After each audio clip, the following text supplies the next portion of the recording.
Assalamualaikum warahmatullahi wabarakatuh.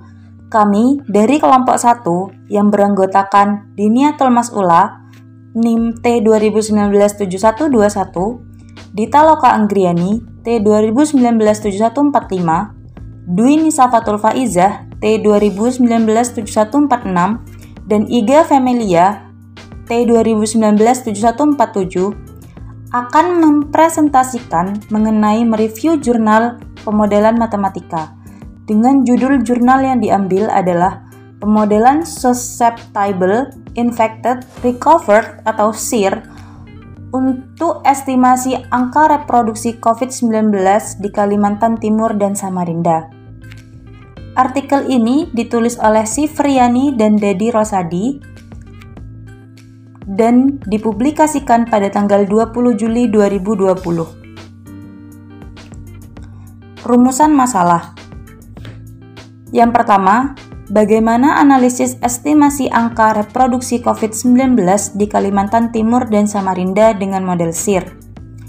Yang kedua, bagaimana prediksi puncak kasus infeksi di Kalimantan Timur dan prediksi kejadian kasus COVID-19 di Kalimantan Timur dan Samarinda hingga akhir tahun 2020. Pada artikel ini, tujuan penelitian yaitu yang pertama, untuk mendeskripsikan analisis estimasi angka reproduksi COVID-19 di Kalimantan Timur dan Samarinda menggunakan model SIR. Yang kedua, untuk mendeskripsikan prediksi puncak kasus infeksi di Kalimantan Timur dan prediksi kejadian kasus COVID-19 di Kalimantan Timur dan Samarinda hingga akhir tahun 2020. Metode penelitian yang diambil pada jurnal ini yaitu metode penelitian menggunakan model SIR dengan menggunakan metode Runge-Kutta dan persamaan diferensial nonlinear. Selanjutnya akan dibahas tentang pendahuluan dan latar belakang penelitian. Beberapa peneliti telah melakukan penelitian pemodelan COVID-19 untuk memprediksi sejauh mana penyebaran dan estimasi puncak COVID-19, baik di Indonesia dan beberapa provinsi lainnya. Pada penelitian ini, akan diteliti kasus COVID-19 di Kalimantan Timur dan Samarinda dengan menggunakan pemodelan penyebaran penyakit. Data yang diambil dari penelitian ini berdasarkan data yang telah dipublikasikan oleh Dinas Kesehatan Provinsi Kalimantan Timur pada laman https://kalimantantimurprovinsi.go.id dan data Dinas Komunikasi dan Informatika Provinsi Kalimantan Timur pada laman https://covid19kalimantantimurprovinsi.go.id. Pada penelitian ini digunakan pemodelan matematika epidemiologi susceptible, infected, dan recovered atau disingkat SIR dengan 3 indikator dalam mengukur indeks reproduksi COVID-19, yakni jumlah kasus positif, jumlah kesembuhan, dan jumlah kematian berdasarkan waktu harian. Dapat diperhatikan pada gambar 1, yaitu tentang grafik time series data akumulatif COVID-19 Kalimantan Timur, di mana pada gambar 1 menjelaskan kurva yang berwarna merah itu yang dirawat, kurva berwarna hijau itu yang sembuh, dan kurva yang berwarna hitam itu yang meninggal. Selanjutnya, hasil dan pembahasan.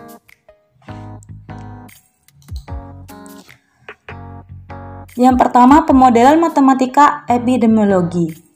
Model Susceptible, Infected, and Recovered SIR adalah salah satu pemodelan matematika epidemiologi dalam penanganan wabah penyakit menular. Model ini diperkenalkan oleh W.O. Kermack and A.G. McKendrick pada tahun 1927. Model tersebut terdiri dari 3 kompartemen. S untuk susceptible atau jumlah yang rentan terhadap penyakit, I untuk infected atau jumlah yang menular atau orang yang terinfeksi, dan R adalah recovered atau jumlah orang yang sembuh dari infeksi. Model SIR dapat digunakan untuk estimasi penyakit menular yang ditularkan dari manusia ke manusia dan pemulihannya memberikan resistensi yang tahan lama. dapat diperhatikan pada gambar 2, yaitu tentang diagram model SIR, di mana pada gambar yang biru, pada kotak yang biru menjelaskan susceptible, pada gambar yang merah infection, dan yang hijau adalah recovered, di mana mereka berhubungan dengan hubungan beta SI, artinya suatu parameter beta dari susceptible menuju infection dan gamma I dari infection menuju recovered. Model SIR tersebut dapat diuraikan dalam serangkaian persamaan diferensial berikut.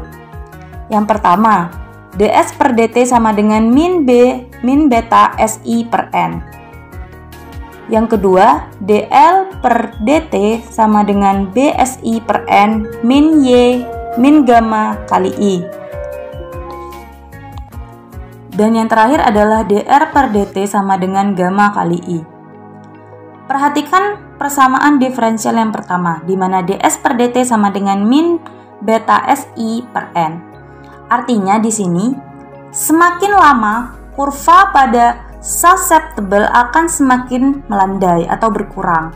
Maka di sini ada tanda negatif di depan, ds per dt sama dengan negatif beta si per n. Di mana S adalah susceptible, I adalah infection, dan N adalah total jumlah populasi dari susceptible, infection, dan recovered. Yang kedua yaitu pada persamaan dl per dt sama dengan beta si per n min gamma i. Artinya, seseorang yang sudah terinfeksi lama-kelamaan menuju recovered, mereka akan bersaing sehingga akan menimbulkan, entah itu akan semakin lama semakin bertambah atau semakin lama semakin berkurang. Jadi kurva pada persamaan ini akan membentuk kurva yang menggunung, artinya bisa semakin lama semakin bertambah dan semakin lama semakin berkurang. Untuk persamaan diferensial yang ketiga yaitu dr per dt, artinya yang recovered terhadap waktu atau periode sama dengan gamma kali i. Artinya di sana bernilai positif yang menandakan bahwa kurva pada recovered semakin lama akan semakin naik. Karena jumlah kasus kematian akan semakin bertambah pada kumulatifnya. Yang selanjutnya adalah angka reproduksi dasar. Angka reproduksi dasar atau R0 adalah rata-rata banyaknya individu rentan yang terinfeksi kasus sekunder secara langsung oleh individu lain yang telah terinfeksi kasus primer dalam populasi yang masih rentan. Jadi R0 mengandung informasi penyebaran wabah penyakit menular. Nilai ini menunjukkan indeks terjadinya penularan wabah. R0 dibagi menjadi 3, yaitu R0 yang kurang dari 1, R0 yang lebih dari 1, maupun R0 yang sama dengan 1. Yang masing-masingnya memiliki informasi yang berbeda-beda. Jika R0 kurang dari 1, mengindikasikan bahwa suatu penyakit menular pada suatu ketika tidak akan berhenti mewabah, bahkan menghilang dengan sendirinya. Titik equilibrium non-endemik tersebut ini bersifat stabil global asymptotik. Artinya, untuk setiap jumlah individu yang terinfeksi pada awal waktu, namun seiring waktu akan hilang dengan sendirinya. Apabila nilai R0 kurang dari 1, suatu daerah dapat menjadi rekomendasi kehidupan new normal. Yang kedua, jika R0 lebih dari 1, mengindikasikan bahwa maka jumlah individu terinfeksi akan terus bertambah hingga mencapai titik equilibriumnya. Sedangkan jika R0 sama dengan 1, mengindikasikan bahwa infeksi akan menjadi endemik dan tetap ada pada suatu populasi. Selanjutnya adalah angka reproduksi efektif. Angka reproduksi efektif atau R adalah rata-rata kasus sekunder terinfeksi pada populasi yang terdiri dari inang yang rentan dan yang tidak rentan. Angka tersebut berasal dari angka reproduksi efektif yang terdapat interventasi ataupun imunitas pada penyakit menular. Ketika individu-individu homogen dan bercampur secara bersama, R didefinisikan sebagai jumlah rata-rata infeksi yang dihasilkan selama periode pada satu infeksi. Jika R lebih dari 1, maka jumlah kasus akan meningkat seperti pada awal pandemi. Namun jika R kurang dari 1, maka mengindikasikan penurunan jumlah kasus dan dapat diterapkan kehidupan new normal. Angka reproduksi efektif dalam penelitian ini menggunakan beberapa estimasi, salah satunya angka reproduksi dengan melibatkan kompartemen S untuk susceptible atau jumlah yang rentan terhadap penyakit dan N dalam kurung T sama dengan S dalam kurung T ditambah 1 dalam kurung T ditambah R dalam kurung T ditambah D dalam kurung T. Menghasilkan persamaan RT sama dengan R0 dalam kurung S dalam kurung T dibagi atau per N dalam kurung T. Mendapatkan keterangan RT merupakan angka reproduksi efektif dan R0 angka reproduksi dasar. Metode reproduksi yang lain menggunakan metode time dependent, sebuah metode yang menghitung angka reproduksi dengan mencari nilai mean dan probabilitas dari dinamika pertumbuhan COVID-19 setiap harinya. Perhitungan individu kasus I dan kasus J pada masing-masing waktu TI dan TJ, probabilitas transmisi infeksi dari kasus I pada kasus J. Mendapatkan persamaan PIJ sama dengan W dalam kurung TI dikurangi TJ per sigma I tidak sama dengan K, W dalam kurung TI dikurangi TK. Merupakan persamaan untuk jumlah reproduksi efektif RT untuk semua kasus dari keseluruhan COVID-19. R pangkat T sama dengan sigma I PIJ, persamaan yang akan digunakan untuk analisis reproduksi COVID-19 di Provinsi Kalimantan Timur untuk data terkonfirmasi 19 Maret hingga 6 Juni 2020. Selanjutnya, pemodelan SIR untuk data COVID-19 di Kalimantan Timur. Peningkatan kasus COVID-19. Data kasus COVID-19 Kalimantan Timur dari laman Dinas Kesehatan Provinsi Kalimantan Timur telah mempublikasikan data COVID-19 harian mencakup data positif COVID-19 terkonfirmasi, pasien yang dirawat, PDP, ODP, OTG, dan data lainnya yang berhubungan dengan kasus COVID-19. Berdasarkan data yang telah dipublis oleh Dinas Kesehatan, dianalisis statistika deskriptif untuk peningkatan dan dinamika kasus harian untuk data COVID-19 yang telah terkonfirmasi ditunjukkan pada gambar 3. Jadi gambar 3 menunjukkan data dan grafis peningkatan kasus COVID-19 harian dari daerah Kalimantan Timur. Di gambar selanjutnya, gambar 4 merupakan gambar grafis peningkatan harian ODP, PDP, dan data positif COVID-19 Kalimantan Timur. Setiap titik mengartikan selisih antara kejadian hari sekarang T dengan kejadian hari kemarin T dikurangi L. Gambar 4 menunjukkan dinamika peningkatan data harian untuk ODP, PDP, dan kasus positif. Dinamika peningkatan kasus harian dan jumlah kasus tertinggi untuk tanggal 4 April 2020 hingga 28 Mei 2020. Ada pada tanggal 7 Mei 2020 dengan kasus harian bertambah sebesar 27 kasus positif dan rata-rata peningkatan kasus positif sebanyak 4 kasus per hari. Pada estimasi angka reproduksi, model SIR yang akan diaplikasikan pada penelitian ini berdasarkan modifikasi model SIR pada persamaan 2 dengan menggunakan beberapa parameter penunjang, yaitu parameter beta sebagai laju infeksi, parameter gamma sebagai laju kesembuhan, dan parameter mu sebagai laju kematian. Dapat dilihat persamaan di bawah ini.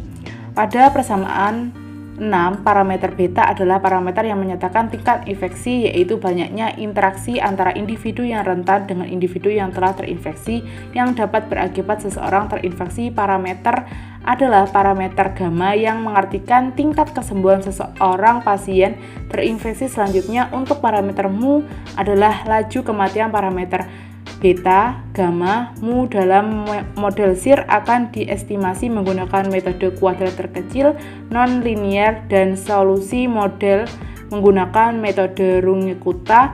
Dengan model tersebut diaplikasikan pada COVID-19 di Kalimantan Timur. Berdasarkan metode yang digunakan pada penelitian ini, maka hasil analisis menjelaskan 3 estimasi parameter, yaitu terdiri dari parameter laju infeksi, laju kesembuhan, dan laju kematian. Maka, menurut Yuni dan kawan-kawan, fungsi objektif model SIR dapat dibentuk sebagai berikut. Fungsi minimal kuadrat terkecil dari beta, gamma, dan mu adalah fungsi dari beta, gamma, dan mu itu sendiri yang dikuadratkan, dan akan menghasilkan fungsi minimal dari beta, gamma, mu yang dikali dengan 1/3 kali S plus I plus R, kemudian dikali dengan Z. Nah, F ini menunjukkan fungsi dalam beta, gamma, dan mu. Sedangkan apa sih beta itu? Jadi, beta itu adalah parameter laju infeksi. Lalu untuk gamma, itu menunjukkan tentang parameter laju kesembuhan. Sedangkan mu itu parameter laju kematian. Lalu karena tadi kan dikali dengan Z. Nah, jadi Z ini dapat dicari dari hasil jumlah antara sigma St minus S theta T, di mana T dimulai dari 0 hingga N minus 1. Nah, N besar ini menunjukkan tentang banyaknya data dari setiap kasus. Kemudian kita jumlahkan lagi dengan sigma I T minus I data T, di mana T juga sama, dimulai dari 0 sampai N minus 1. Kemudian kita jumlahkan lagi dengan sigma RT minus R data T, dengan T dimulai dari 0 hingga N minus 1. Sehingga jika sesuai dengan persamaan 6 yang ada di slide sebelumnya, dengan metode estimasi pada persamaan ke-7 yang tadi, maka hasil pemodelan matematika ditunjukkan pada gambar ke-5 hingga ke-8. Sekarang kita lihat pada gambar ke-5 ini. Gambar ini menunjukkan hasil estimasi parameter kasus COVID-19 untuk data pada 19 Maret hingga April 2020 di Provinsi Kalimantan Timur. Pada gambar 5 ini, ada kurva merah dengan tanda bintang yang putus-putus. Nah, itu menunjukkan data kasus yang terinfeksi. Kemudian untuk kurva yang hanya garis merah, itu menunjukkan tentang solusi dari kasus yang terinfeksi. Kemudian ada juga kurva dengan tanda lingkaran pada kurva warna kuning, itu menunjukkan tentang data kasus sembuh. Kemudian yang hanya kurva berwarna kuning saja, itu menunjukkan solusi dari kasus yang sembuh. Selanjutnya untuk tanda lingkaran berwarna biru. Nah, itu menunjukkan tentang data kasus yang meninggal. Sedangkan kurva-kurva biru itu menunjukkan solusi dari yang meninggal. Lalu gambar ke-6. Gambar ini menunjukkan hasil estimasi parameter pada kasus COVID-19 untuk data April hingga Mei 2020 di Provinsi Kalimantan Timur. Jika kita lihat dari gambar itu, ada kurva merah dengan bintang putus-putus yang menunjukkan data kasus yang dirawat. Kemudian untuk kurva hijau dengan tanda lingkaran, itu menunjukkan data kasus yang sembuh. Sedangkan yang berwarna hitam menunjukkan tanda data dari kasus kematian. Dari gambar ke-6 ini, kita peroleh data yaitu laju infeksi dengan nilai beta sebesar 0,07. Jadi, dari nilai ini menunjukkan bahwa terdapat 70 orang yang terinfeksi dari 1000 orang yang dinyatakan suspek. Kemudian untuk laju kesembuhan yang dinyatakan dengan tanda gamma itu bernilai 0,019. Artinya dinyatakan 19 orang sembuh dari 1000 orang yang terinfeksi. Dan untuk laju kematian yang ditandai dengan mu itu sebesar 0,001. Artinya data kematian itu terdapat 1 orang yang meninggal dari 1000 penduduk yang terinfeksi COVID-19. Kemudian untuk bilangan reproduksi dasar itu diperoleh dari DI per DT sama dengan 0. Dan untuk mencari R0 dihasilkan dari beta per gamma ditambah mu. Sehingga berdasarkan nilai parameter beta, gamma, dan mu pada persamaan 6, maka diperoleh nilai R0 itu sebesar 3 dengan MAPE sebesar 18%. Jadi karena nilai R0 ini 3, artinya setiap satu individu yang terinfeksi dapat menghasilkan 3 individu baru yang terinfeksi. Kemudian karena 3 ini lebih besar dari 1, maka mengindikasikan bahwa jumlah individu yang terinfeksi akan terus bertambah hingga mencapai titik equilibriumnya. Jadi, jika lebih besar, maka akan terus bertambah. Selanjutnya, karena kriteria yang harus dipenuhi agar pendugaan itu baik dan hasil prediksi forecast dapat diterima, maka nilai MAPE harus lebih dari atau sama dengan 10% dan kurang dari atau sama dengan 20%. Nah, jadi karena data nilai MAPE tadi kan sebesar 18%, maka pada penelitian ini pendugaan itu baik dan hasil prediksi forecast dapat diterima. Selanjutnya kita analisis kembali data COVID untuk April hingga Juni 2020 di Provinsi Kalimantan Timur yang ditunjukkan pada gambar ke-7. Dari data gambar ke-7 diperoleh laju interaksi atau beta itu bernilai 0,0707, yang artinya terdapat 71 orang terinfeksi. Nah, 71 orang ini didapat dari 0707 itu dibulatkan. Jadi terdapat 71 orang terinfeksi dari 1000 orang yang dinyatakan suspek. Kemudian laju kesembuhan yang dinyatakan dengan gamma sebesar 0,0238. Jadi ini artinya ketika dibulatkan itu ada 24 orang sembuh dari 1000 orang yang terinfeksi. Kemudian untuk laju kematian atau mu itu sebesar 0,0013. Sama, kita bulatkan dulu. Jadi, terdapat 1 orang meninggal dari 1000 penduduk yang terinfeksi COVID-19. Kemudian, untuk rangkuman hasil analisis estimasi SIR untuk beberapa waktu yang telah diterangkan pada gambar ke-5, 6, dan 7 dapat dirangkum pada tabel berikut ini. Jadi, pada tabel ini kita dapat langsung lihat tentang besar parameter beta, gamma, mu, R0, RT, MAPE, VR0, dan VR. Kita lihat pada data terkonfirmasi sejak Maret hingga April 2020. Ada pada kolom ketiga. Di situ kita peroleh R0 sebesar 8,0053 atau dapat kita bulatkan menjadi 8. Nah, di sini artinya satu individu yang terinfeksi dapat mengakibatkan 8 individu lain terinfeksi. Selanjutnya, apabila 8 individu ini terinfeksi, berarti dapat kembali mengakibatkan 64 individu lain terinfeksi juga. Hal ini dapat dihitung melalui R0 pangkat N sebagai laju peningkatan kasus. Jadi, untuk menghitung laju peningkatan kasus dapat menggunakan rumus R0 pangkat N. Kemudian untuk data kedua pada kolom keempat, mengenai data yang terkonfirmasi sejak April hingga Mei 2020. Kita lihat di R0-nya itu senilai 3.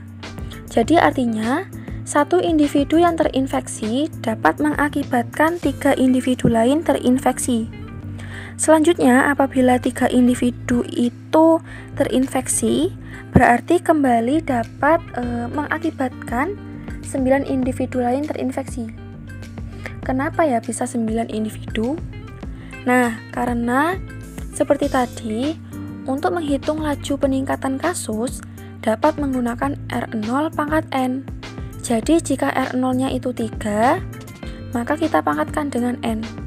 Nah, N-nya ini gunakan 3. Berarti 3 pangkat 3 hasilnya 9. Maka mengakibatkan 9 individu lain terinfeksi. Kemudian yang ketiga ada VR0 dan VR. Itu merupakan proporsi individu yang harus divaksin. Jadi, dari hasil simulasi untuk data terkonfirmasi COVID-19 ini menghasilkan nilai cakupan vaksinasi VR0 itu sebesar 0,65, atau artinya ada 65% individu yang perlu divaksin. Kemudian untuk hasil estimasi parameter kasus COVID-19 untuk data mulai Maret hingga 30 Mei 2020 di Kota Samarinda. Kita dapat lihat di gambar ke-8.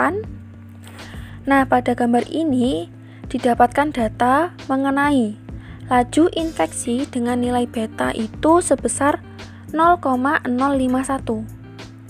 Jadi di sini berarti terdapat 51 orang terinfeksi dari 1000 orang yang dinyatakan suspek. Kemudian data selanjutnya yaitu laju kesembuhan di Provinsi Kaltim yang disimbolkan dengan gamma. Nah, gammanya ini sebesar 0,038. Artinya, terdapat 38 orang yang dinyatakan sembuh dari 1000 orang yang terinfeksi. Sedangkan untuk R0 kita dapatkan sebesar 1,35 dengan nilai MAPE-nya itu 2%. Nah, jadi di sini kita bisa lihat bahwa karena 1,35 itu lebih besar dari 1, artinya jumlah individu yang terinfeksi akan terus bertambah hingga mencapai titik equilibriumnya. Baik, selanjutnya terkait prediksi puncak kasus infeksi COVID-19 di Kalimantan Timur. Pada data COVID-19 yang terkonfirmasi pada bulan April hingga 6 Juni 2020 di Kalimantan Timur, untuk estimasi SIR dapat memperoleh prediksi puncak kasus terinfeksi atau I pada tanggal 27 September hingga 11 Oktober 2020 dengan estimasi 14.000 orang yang terinfeksi atau sekitar 28% per 50.000 orang jumlah penduduk di Provinsi Kalimantan Timur. Hasil prediksi puncak SIR dapat ditunjukkan pada gambar 9. Gambar 9 menjelaskan prediksi puncak kasus terinfeksi dan kematian untuk data 4 April sampai 6 Juni 2020 di Kalimantan Timur. Kemudian ada gambar 10 terkait kurva prediksi selama 2 minggu ke depan. Hasil prediksi kasus COVID-19 untuk 2 minggu ke depan diperlihatkan pada gambar 10. Berdasarkan hasil forecasting, terdapat peningkatan untuk 2 minggu ke depan. Peningkatan juga terjadi pada pasien sembuh dan begitupun kasus kematian akibat COVID-19. Selanjutnya yaitu kesimpulan. 1. Berdasarkan hasil simulasi pemodelan SIR dengan asumsi data jumlah populasi yang rentan terhadap penyakit atau susceptible di Provinsi Kalimantan Timur.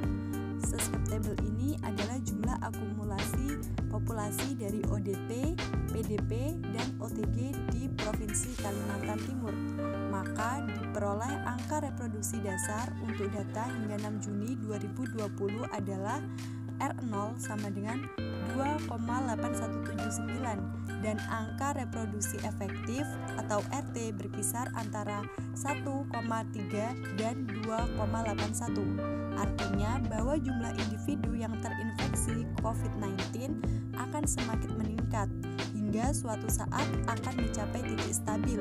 Nilai reproduksi tersebut mengartikan bahwa satu individu yang terinfeksi COVID-19 di Kalimantan Timur dapat menghasilkan 3 individu baru terinfeksi. Berdasarkan nilai reproduksi tersebut, banyaknya individu yang perlu dilakukan vaksinasi apabila para ahli menemukan vaksin COVID-19 berdasarkan R0 dan RT adalah 64% hingga 65%. Yang kedua, adanya kebijakan pemerintah dapat memberikan dampak yang baik terhadap angka reproduksi COVID-19 di Kalimantan Timur. Hal ini berdasarkan pemodelan simulasi SIR untuk angka reproduksi mengalami penurunan. Berdasarkan data Maret hingga April 2020 diperoleh nilai reproduksi R0 sama dengan 8,0053 atau R0 setara 8. Dengan adanya kebijakan pemerintah Provinsi Kalimantan Timur yang diterapkan seperti lockdown di sekolah, kampus, dan tempat-tempat tertentu. Hal ini mengakibatkan angka reproduksi semakin menurun. Kondisi tersebut juga diperlihatkan pada estimasi data April hingga Mei 2020. Angka reproduksi R0 sama dengan 3 dan untuk data terkonfirmasi hingga 6 Juni 2020 diperoleh nilai reproduksi R0 sama dengan 2,8179 atau sama dengan 3. Kebijakan yang diberikan pemerintah Provinsi Kaltim mempengaruhi laju reproduksi penyebaran COVID-19. Yang ketiga, pemodelan SIR dengan beberapa asumsi untuk data Kalimantan Timur per 4 April hingga 6 Juni 2020 diperoleh laju infeksi beta sama dengan 0,0707. Untuk laju kesembuhannya yaitu gamma sama dengan 0,02838 dan untuk laju kematian yaitu mu sama dengan 0,0013. Hasil forecasting untuk 2 minggu ke depan jumlah kasus akan terus meningkat. Kemudian yang keempat, estimasi SIR untuk prediksi puncak kasus terinfeksi atau infected terjadi pada tanggal 27 September hingga 11 Oktober 2020 dengan estimasi 14.000 orang yang terinfeksi atau sekitar 28% per 50.000 jumlah penduduk di Provinsi Kalimantan Timur. Untuk yang kelima, analisis SIR untuk kota Samarinda diperoleh laju infeksi beta sama dengan 0,051. Untuk laju kesembuhannya yaitu 0,38. Angka reproduksi dasar atau R0 sama dengan 1,35 dengan nilai MAPE 2%. Angka reproduksi tersebut mengartikan jumlah individu terinfeksi akan terus bertambah hingga mencapai titik equilibriumnya. Sekian penjelasan dari kelompok kami, mohon maaf apabila ada kesalahan. Terima kasih. Wassalamualaikum warahmatullahi wabarakatuh.